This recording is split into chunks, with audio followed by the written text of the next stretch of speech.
35 years ago, one man set out to turn this country into a modern industrial utopia. He was Kwame Nkrumah, the first leader of a newly independent black African state. His aim was to transform Ghana into a society shaped and driven by the power of science. And I see and hear springing up cities of Ghana, becoming the metropolis of science, learning, scientific agriculture, and philosophy. Seek ye first the political kingdom, and all other things shall be added unto it. We are the nation powerhouse. We supply power to every home. We are the nation powerhouse. At the heart of Nkrumah's plan was a giant dam that would produce vast quantities of cheap electricity. Enough power to build a modern industrial state in the heart of Africa within a generation.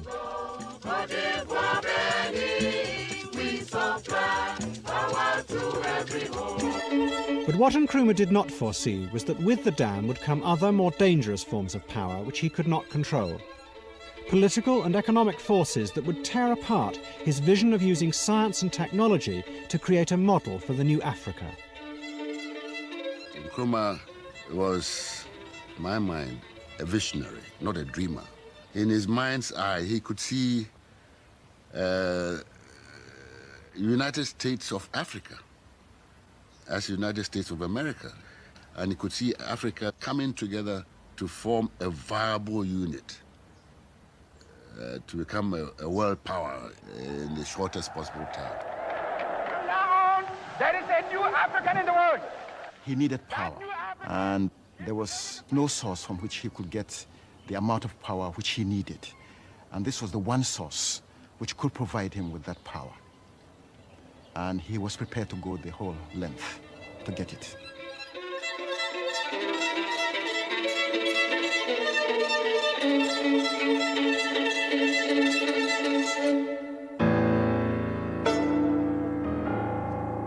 We begin in West Africa, one of the two great areas of the world where we have ruled but never settled. To the people of the Gold Coast, there came last week a day that will always be remembered in their history. For here, in what's been a British colony for more than a century, nearly 1 million people went to the polls in their first general election. The main issue in the election lay between those who want self-government sometime in the future and those who want it now, like the Convention People's Party, the CPP. Their leader, Kwame Nkrumah, spent election day in jail, serving a sentence for incitement and sedition. Nkrumah's rise had been irresistible. After spending 10 years in America as a student, he had returned to the Gold Coast in 1947. Within 2 years, he had formed a political party. 2 years after that, he swept to power. Although the British still controlled trade, defence and foreign policy, he had become the first black African Prime Minister.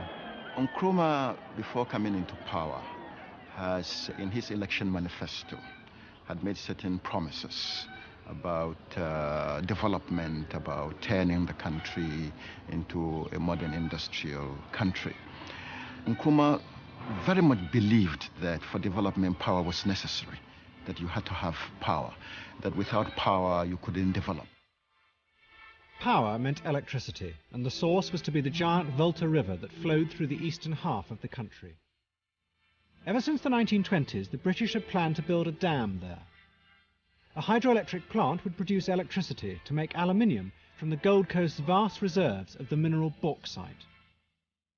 In the early 50s, Britain was desperate for a cheap source of aluminium, and Nkrumah joined with the British to resuscitate the scheme. This is the Volta, the greatest natural resource of the Gold Coast, whose latent power is the mainspring of the most visionary development project in the whole of Africa.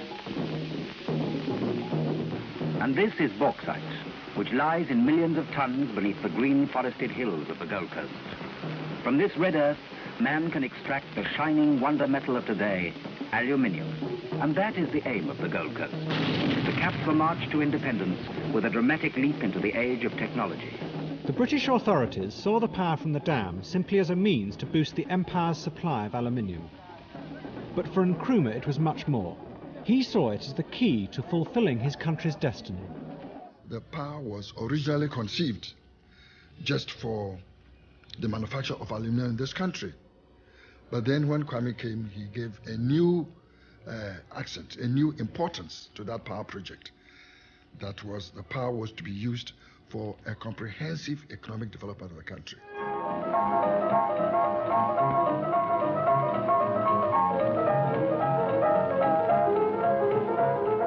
Together, Nkrumah and the British organised a travelling exhibition to promote the Volta scheme.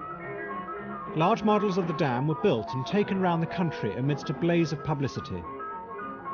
The exhibition was seen by nearly 2 million people.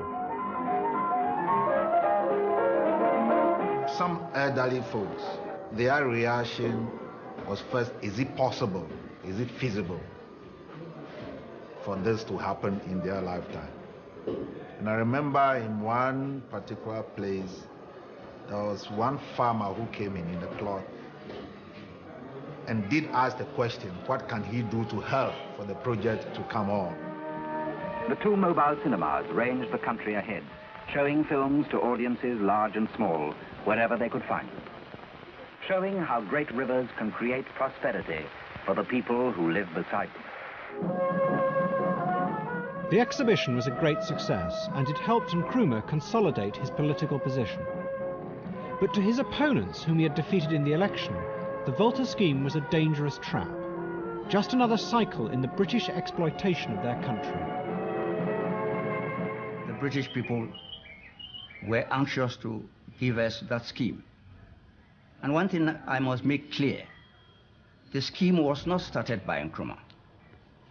The Volta River scheme was an old scheme of a British government. In 1953, Nkrumah's opponents forced a debate in Parliament. In a series of speeches, the opposition MPs warned that Nkrumah was in danger of enslaving the country to powerful interests far beyond his control. As a long-term scheme, it is excellent. But as a short-term scheme, Mr. Speaker, it is suicidal. I would say that no nation which is beginning to free itself puts its neck in a position in which it will find itself in economic slavery. At the end of the debate, Nkrumah defended his partnership with the British. "We are not boys," he said. "Do you think I am a fool to enter into a project like this blindly? I am not so damn silly as to put my nose into something that is detrimental to this country." All my life, I've been a man of peace, working for peace, striving for peace, negotiating for peace. But I'm utterly convinced that the action we have taken is right. In 1956, Britain invaded Egypt to prevent President Nasser from nationalizing the Suez Canal. Within 10 days, the United Nations and the Americans forced them to retreat. Suez symbolized the decline of Britain's colonial power. Vast projects like the Volta Dam began to look increasingly insecure in the face of confident new African leaders. And Britain was running out of money. That same year, Nkrumah's government was told the Volta scheme was shelved. Nkrumah had received the news that the British government intended to pull out of the scheme because the finances were getting too large for them to handle. He was almost in despair. Everybody was depressed. All of those of us who were involved in it in any way were shattered when we discovered that the project was on the shelf. And Nkrumah, but Nkrumah was not a man to allow depression to take over. On the 6th of March 1957, the Gold Coast became Ghana, the first black African country to be free. Ghana, your beloved country, is free forever. We are going to demonstrate to the world, to the other nations, young as we are, that we are prepared to lay our own foundation. Out of the darkness, the pledge and the promise. The promise of independence was not just going to be just freedom, but that people will see it in their lives. The promise that we are going to industrialize the country as a means of generating growth, economic growth. And industrialization means that we must have power. And therefore, the first thing was that all of us should harness all our resources to getting the power established.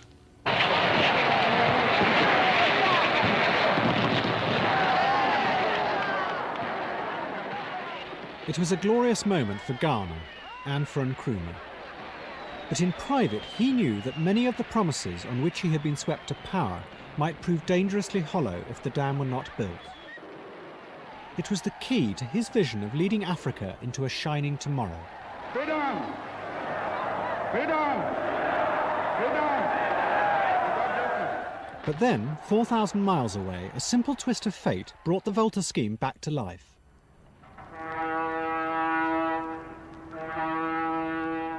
At the end of 1957, Nkrumah's finance minister, Komla Bedema, went to America on a private visit. I was invited to Maryland State College to give a talk on the newly independent Ghana.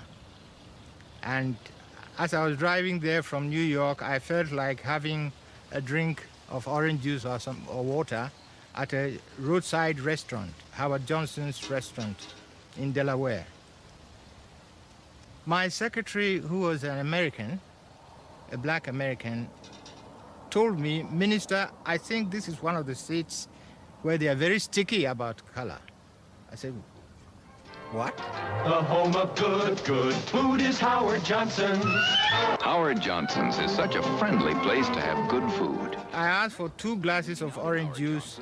The girl looked at us, said, "No, sir, you can't." I said, "What? You can't?" Then she turned away, went in and told the manager to come and speak to us. So the manager came and said, "Gentlemen, I'm sorry, because of your color, you can't drink in here." And I said to him, "Look, there are people here who are lower social status than I am, but they can drink and I can't. Okay, you can keep the orange juice and the change, but you haven't heard the last of this." Next morning, it was world news all over the world. Well, during the course of breakfast with the president, he wanted to know how it all happened, so I told him... During breakfast, he asked me, "What were you doing in the United States?" I said, "I've come here to talk about the Volta project." "How's that project?" he asked. I said, "Well, we've put it in cold storage because we can't find the money immediately." "Have you talked to the State Department?" he said. "No, we haven't." "Dick, Richard, will you take care of that?" And that was how the Volta project came back to life so soon. Nkrumah seized the opportunity. He wrote to Eisenhower asking for help in building the dam. Eisenhower invited him to visit America. At their meeting in March 1958, he told Nkrumah that the best way to get the scheme started again would be to involve American industry. The Kaiser Aluminum Hour. Eisenhower contacted Edgar Kaiser. He was head of one of the largest aluminium corporations in the world. Kaiser Aluminum, the bright star of metal. Kaiser was based in Oakland, California. It had mines and smelting plants throughout the world. It promoted aluminium as the shining, lightweight metal of the future. Presenting aluminum, in a demonstration of those remarkable properties that have made it the favorite of millions. Aluminum is famed for its lightness. At Eisenhower's request, Edgar Kaiser flew from California to meet Nkrumah in New York. We were staying at the Waldorf Towers, and Edgar came in, and he and Nkrumah stood and looked at each other, and some kind of magnetic quality passed between them. It was quite remarkable. They took to each other at once. And I doubt if that electricity ever evaporated throughout their experience, although they had many set twos in one way or another. Today, Ghana is a land of the future. Accra's international airport serves the major airlines. At the end of 1958, a team of Kaiser executives and engineers flew to Accra to look at the plans for the scheme. And at the end of the journey, a modern city. Welcoming Nkrumah offered the Kaiser team a deal. If they agreed to build an aluminium smelter in Ghana, then his government would be able to raise the money for the dam. In return, the dam would supply the large quantities of electricity needed by the plant. The rest would go to power the future industries of the new Ghana. To the Kaiser team, Ghana seemed an attractive prospect. It was wealthy. I think they had $400 million in the bank. Very highly educated. Every driver was reading the newspaper. I mean, they were very literate people, and it was as good a place to try in Africa as you could go to. They were aggressive. There was one young lawyer who impressed me, who became great friends, Ron Sullivan. He was very aggressive, and they were later on got to understand what they were doing. That was their nature. Unlike the British, who were very gentlemanly, the Americans were straight to the point and no frills or wrapping up. They call a spade and a shovel a shovel. They wanted the dam. And we were the means to get it because we were the way that the dam was being financed. It had always been assumed by the Ghanaians that, as with the British scheme, the smelter would use the vast reserves of their own bauxite and so create an important new industry. But in the middle of the negotiations, the Kaiser team made it clear they had no intention of using Ghana's bauxite for the time being. Instead, they would import the raw materials needed by the smelter from America. The decision shocked the Ghanaian negotiating team. They might have been disappointed, but you have to realize that wasn't that high grade of bauxite. It was high 30s or low 40s, and the bauxite, for example, over in Guinea was 55%. Makes a lot of difference in cost. It just wasn't possible at that time. This seemed to be totally wrong to Nkrumah. He was intensely upset. He could never believe that Ghana's bauxite couldn't be converted by a series of processes into pots and pans and roofing sheets. What the Kaiser executives didn't tell the Ghanaians was that there was another reason why they didn't want to use the local bauxite. We were greatly concerned that if we located within Ghana all of the bauxite and power necessary to have an integrated aluminum operation, that someday our project, if it were profitable, might be nationalized by the government and taken away from us. The Kaiser team refused to change their minds. They knew as well as Nkrumah did that without them there would be no dam. At the end of 1959, Nkrumah told his team to agree to Kaiser's terms. Millions of dollars worth of Ghanaian bauxite would remain in the ground. But with Kaiser's letter of intent in his pocket, Nkrumah knew he could now set about raising the money to build the dam. He approached the World Bank. It had been set up at the end of the war to provide loans to rebuild Europe, but now it had turned its attention to the Third World. He asked the bank for £30 million. It was the largest loan ever requested. Yet the bank's economists believed, as Nkrumah did, that electricity was the key to industrial development in the Third World. We envisage the development of this power resource as fundamental to Ghanaian economic development.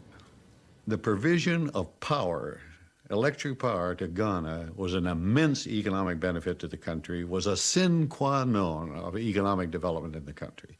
So let's accept that the economic benefits for power to Ghana were tremendous. The belief that science and technology applied on a grand scale would somehow inevitably propel a third world country into the industrial age was the prevailing wisdom of the time.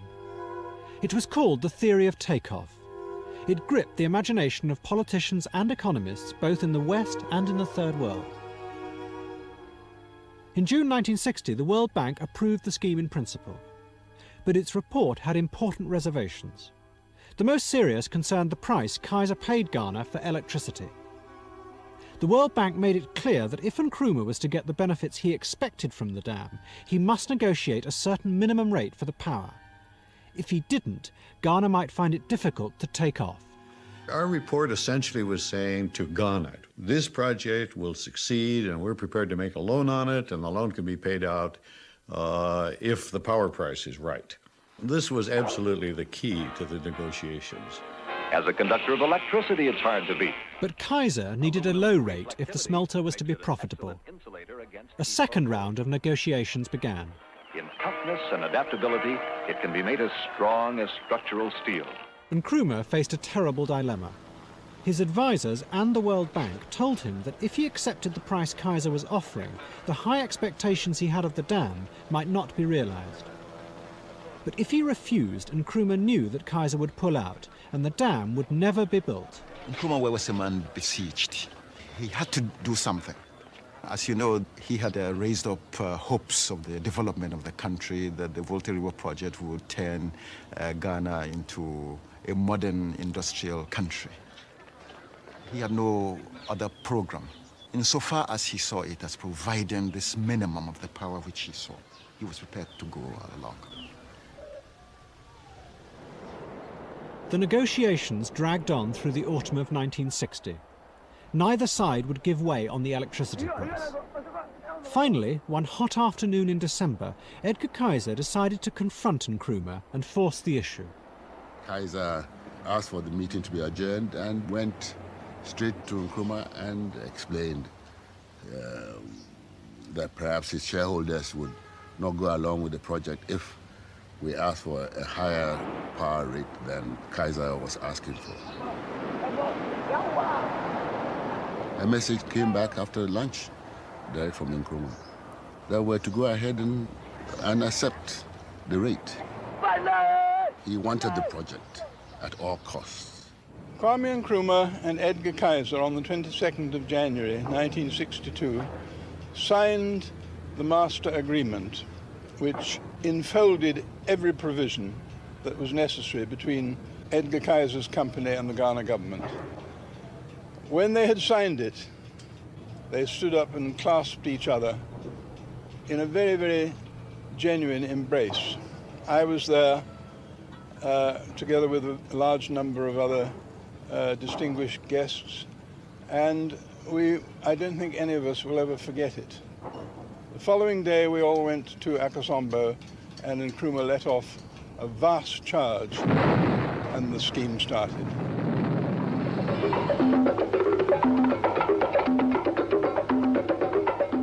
Yes, I suppose you can say Kaiser used Nkrumah, but if that makes Nkrumah passive, that would be inaccurate, because Nkrumah also used Kaiser. The question is, whose end of the bargain came out better? Nkrumah would seem to have been going into an area with so many unknowns. One can say that while he was pursuing power, power slipped through his fingers. But even as Nkrumah and Edgar Kaiser celebrated, other forces were becoming involved in the scheme. The dam was now a hostage in the vicious confrontations of the Cold War.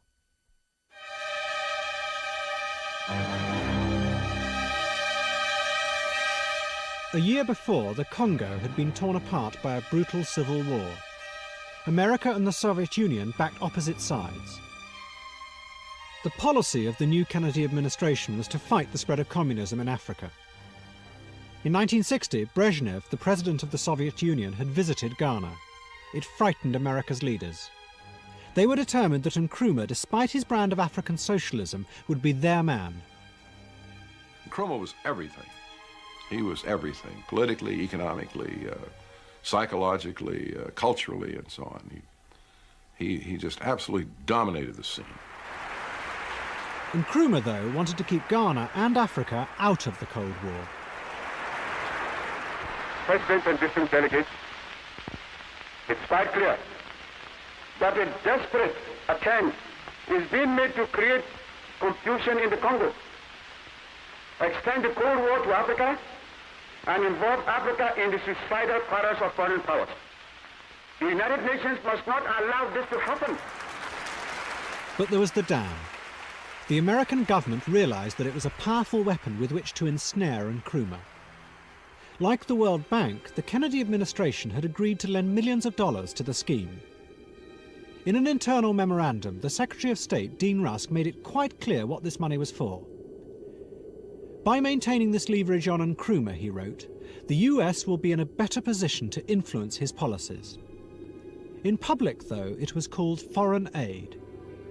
The problem was that we foresaw that the progress that the Soviets were making in extending their communist ideology, particularly in Africa and to some extent in South America, certainly in the Middle East, and that therefore we had to counter that some way.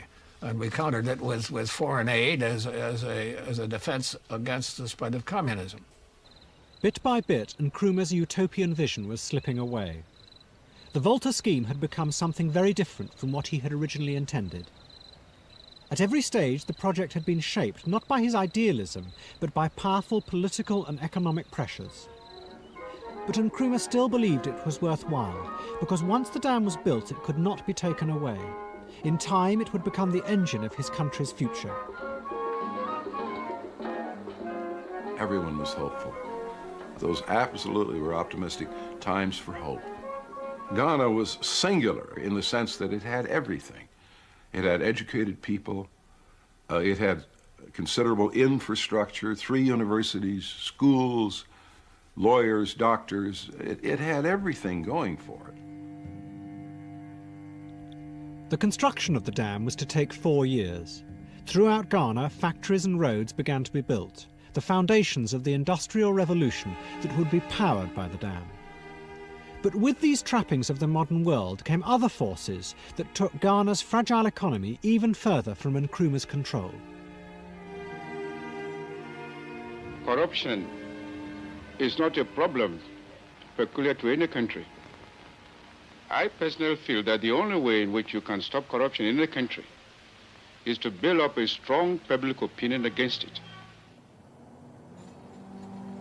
Elements entered into the equation that had not been adequately foreseen, and perhaps the greatest of them was corruption. Corruption of government and of government people, and corruption, I call it corruption on the part of foreign suppliers who tried to sell Ghana, in fact did sell Ghana, on investment in substantial industrial enterprises which were not properly designed for the country and did not in fact achieve success. In the early 60s, Ghana became a mecca for European industrialists eager to win large contracts from Nkrumah's government. They began to discover that the easiest way was to offer officials from Nkrumah's party a bribe. This soon became the accepted way of doing business in Accra. What resulted was a rush to sell Ghana anything, no matter how inappropriate for an emerging African nation. Vast sums of Ghana's precious foreign currency were spent on these projects. Then, in 1964, Nkrumah's industrial experiment received another body blow. The world price of cocoa, which had been falling for 4 years, finally crashed. It was Ghana's main source of foreign exchange. The millions of pounds needed to pay for the new factories began to dry up. Ghana, once one of the richest countries in Africa, began to slide into debt. Show me the river, take me across, and wash all my troubles away. Nkrumah was an increasingly isolated figure on the world stage.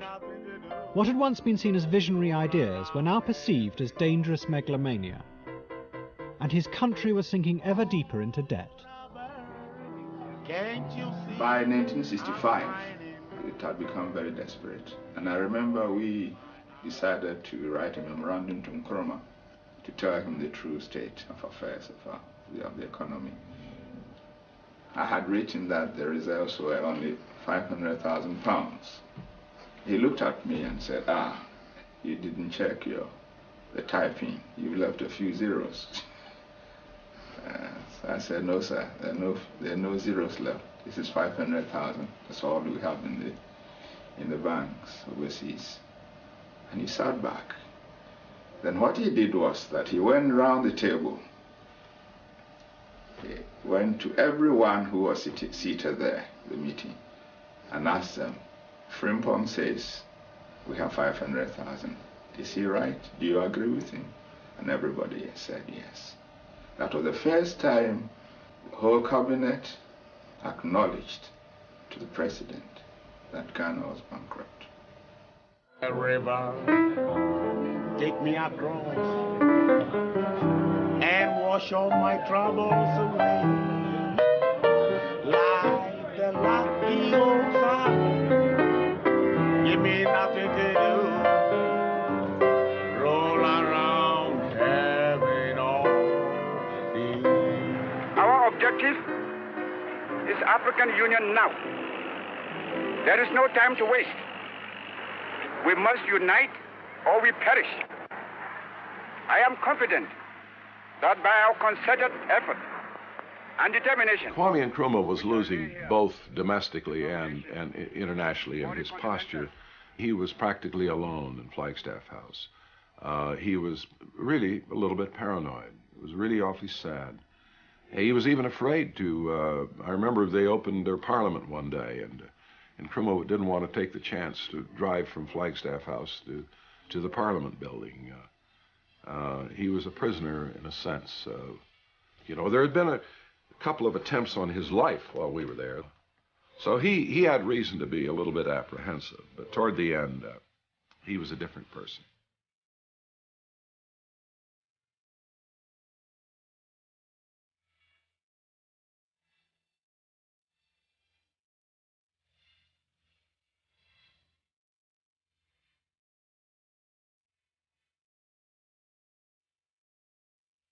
On the 22nd of January 1966, the dam was finally finished. Nkrumah organized a massive celebration. He invited the whole country to attend. The mood of the people at the celebration, the mood of the country was euphoric. There was this vast project which had come in, and they understood it will have a tremendous impact and effect on the country. I felt euphoric. I was quite enthusiastic. I thought a new dawn had come for Ghana. But all that was happening against the background of a country that already had no money, it had exchange controls, import controls. So it was just like a big emperor's new clothes. Nobody could say that Ghana was broke, but Ghana really was broke. President Eisenhower and President Kennedy were genuinely interested in this project because they saw behind the cold figures and the rigid calculations that the Volta River project was not only an economically viable project, but also an opportunity for the United States of America to make a purposeful capital investment in a developing country. You see before you, in all its majesty, strength, and power, the Akonsobo Dam, which has tamed the turbulent waters of the Volta. A lot of us, myself particularly, did not take our seats at the official seating place and watch the ceremony from further uphill. Many reasons for that. One of them was that there was talk of possible coup at the time. This is Ghana's Volta River project, a project that is to lead Ghana to a new, brighter, and a more prosperous future.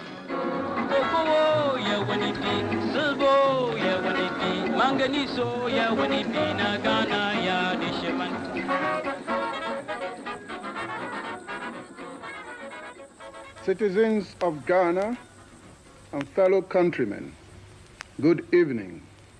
The Ghana Armed Forces took over the reins of government of this country after a successful overthrow of the regime of Kwame Nkrumah in what may be truly described as one of the boldest ventures in the history of this country. Hello, fans. Excuse me.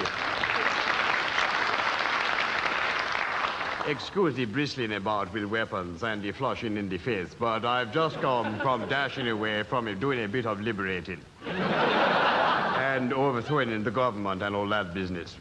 Overthrowing the government is rather heavy going at the best of times, but my goodness, folks, this is a landmine in the history of Africa, no mistake. The military coup won enormous popular support, and Nkrumah had failed to deliver the modern Ghana he had promised. The dam had come too late to save him. But there were other forces involved in planning the coup. America, too, had finally lost patience with Nkrumah. Well, Howard Bain, who was the CIA station chief in Accra, engineered the overthrow of Kwame Nkrumah. Now, obviously, you can look at it different ways. A Ghanaian might say, I thought we did it. Inside the CIA, though, it was quite clear Howard Bain got a double promotion and the Intelligence Star for having overthrown Kwame Nkrumah in Ghana. The magic of it, what made it so exciting to the CIA, was that Howard Bain had had enough imagination and drive to run the operation without ever documenting what he was doing, and to sweep along his bosses in such a way they knew what he was doing, tacitly they approved, but there wasn't one shred of paper that he generated that would nail the CIA hierarchy as being responsible. Nkrumah fled to Guinea and never returned to Ghana. He died in 1972. In the 1950s, in the eyes of the West, his country had been a radiant model for what Africa was to become. But by the time he fell, that image had been replaced by a picture of a continent racked by military coups and corruption. In the late 60s, Western journalists travelled to Ghana to pick over the bones of his industrial experiment. Their contemptuous reports seemed to confirm to the West a new myth of Africa, a continent unable to handle the complex pressures of industrialization. Kwame Nkrumah, the communist messiah of Africa, came home in 1947 with the clothes he stood up in and a cardboard suitcase.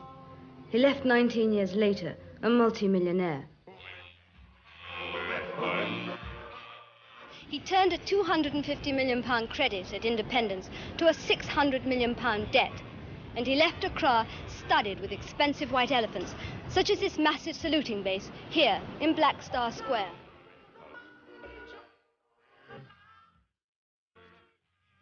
Today, Black Star Square, built by Nkrumah for mass parades to demonstrate enthusiasm for his rule, remains as a bleak reminder of his conceit. Overlooking the square was Job 600, built by Nkrumah specially for the OAU conference in 1965. It's never been used since. This luxury block was to house the Pan-African Congress. They never came. There was the Accra-Tema motorway. It cost £6 million to duplicate a fast good road already in existence. They say the Russians actually managed to sell snowplows to this state in equatorial Africa. For Ghana, the years following Nkrumah's fall were ones of economic failure. The dam worked well, but the industrial world that was to have sprung up around it failed to materialize. Those Ghanaians who had been moved to make way for the dam found themselves stranded in the wreckage of Nkrumah's dream. I become quite disgusted because we are directly about 3 miles from the Volta Dam. But we don't have power, no electricity, no water. So my feeling is that when we have these things, we can do so much to help the nation.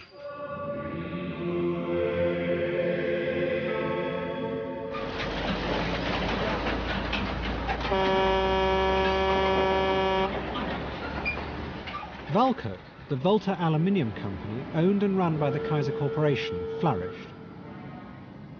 It employed over 1,500 Ghanaians and brought precious foreign exchange into the country. It used most of the dam's electricity and so allowed the World Bank loan to be paid off without interruption. The smelter became an integral part of Kaiser's worldwide production of aluminium. In a way, we looked at this as a gigantic dry cleaning plant. What we did was we sent alumina from the United States to the smelter. The smelter put electricity through it and took out the oxygen, and that made metal. In the 1970s, electricity prices soared throughout the world. Although the Ghanaians periodically renegotiated the price Kaiser paid, it remained one of the lowest rates anywhere. This caused increasing resentment. Then, in 1979, there was another military coup, the 7th since Nkrumah fell. It was led by a flight lieutenant in the Air Force. Rawlings became a popular figure, on a par with Nkrumah. His main aim was to lift the burden of debt, and one of the most obvious solutions was to get more money from the smelter. In 1983, his government put together a team. Its task was to persuade Kaiser to renegotiate the agreement signed with Nkrumah. The new government decided to take the bull by the horns and confront Kaiser directly. A number of things made them sit up and listen. I think they were aware at all times that the new government in power was quite prepared to take drastic measures, if necessary, to achieve the objective of a new agreement. They must have taught us a bit of a joke. I recall the first day when we met, when we had a lecture from Kaiser about to compose a team. We were too many in the room, for instance. And I said, well, you choose your team, we will choose our team. We were young, green, and inexperienced, and I think they underrated us. Valco's management agreed to meet the Ghanaians, but the talks soon became bogged down in disagreement. The Ghanaian team decided to raise the stakes. Then we started to play our master plan. We decided that we were going to nationalize. We knew that we wouldn't do it, but we wanted to put it strongly and send up a paper to government for permission to do that. We knew that it would leak out and Kaiser would get the message. Of course, we had another advantage, that was the dam was shut down because of the low level, and we had to decide when to open.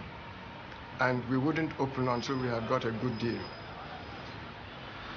So Kaiser would be left with a smelter that was sitting down doing nothing, and they would be losing money. Although Kaiser denied that the ploy worked, a completely new agreement was negotiated and signed in January 1985. As part of it, the price Kaiser paid for electricity from the dam was increased by nearly 3 times. The Ghanaian people saw it as a victory for their country. Whereas transform the country, experience has shown that it requires a good deal more than that. It requires a political environment. It requires a whole range of international understandings to make it possible to transform the potential which science presents into actual achievement. And regrettably, Ghana was not able to draw upon these other elements to make its vision of science and technology in the driving seat realizable.